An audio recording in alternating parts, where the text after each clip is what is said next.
I'm interviewing Wijnand Vedeman. He is associate professor at the Technical University of Delft, and he is also scientific director of Next Generation Infrastructure. Wijnand, we are talking about governance. Yeah. And could you explain why governance is such an important topic for railways? We generally think about railways in an academic environment as a logistical problem, yes, with a market of a lot of passengers or freight to be transported, and then how to put that on rails and trains. That's what we generally do. In real life, all these different parts of that system are related to specific actors, specific stakeholders. And so there's a company running the trains, there's an organization managing the network, there's a governmental entity that is regulating that. There's a whole bunch of different clients in terms of from all the different passengers to shippers. And all these different stakeholders have different ideas of what they want from that system, how they would optimize it. So this academic integral optimization problem in real life is far more a problem of a lot of different stakeholders all trying to optimize.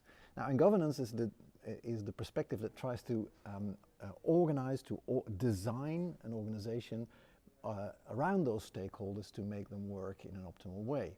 So we move away from looking at it as a logistical problem per se, as a whole set of different problems from different stakeholders, and how we now can organize around those stakeholders to at least bring it close to the optimal that we would want. It is not working naturally. You have to organize something.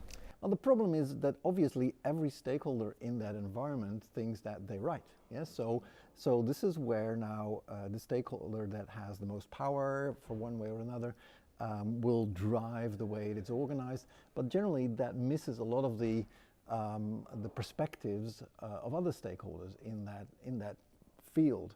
So this is where governance often works in terms of checks and balances, of bringing different stakeholders to the table, on allowing stakeholders to influence the overall outcome, simply because the fact that if you would rely on the most powerful stakeholder driving everything, that is optimizations, because that is not a system-wide optimization, but that is just the optimization of that particular stakeholder. Yeah, yeah. And who is defining the governance?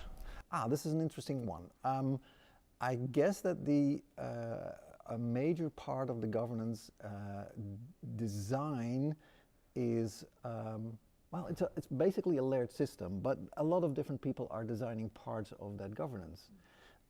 Obviously, a lot of that we will be talking about is about governance designs by governments, where you have regulation. Yeah, so a government that says we want a lot of safety in that system. Safety is important for us, so we'll regulate safety into that. That is governance. But market designs, is it an open market with a lot of different possible operators running the trains on the tracks?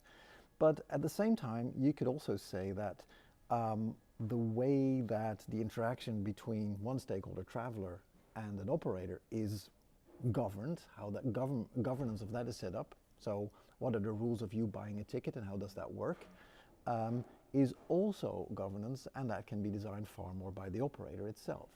So this is where a lot of different of these stakeholders are designing parts of that total governance system. Okay, that could be complicated.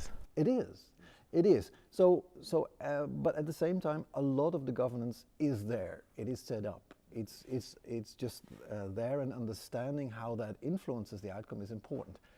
It's like the railway system, it's hardly ever that we do a greenfield design and completely make it new. We never do that. So this is where governance design often is a matter of looking at what is functioning and what's not functioning, and if it's not functioning, how can we tweak the system? And only ever so often we have a moment where, for example, in Europe, we had a big push for more competition. That was a big change in governance in terms of the market situation and market governance. So generally, a governance design is tweaking, changing contracts a bit, far more the small changes. but every now and again you have a big change that has a big influence, like the big railway system itself, the technical system itself.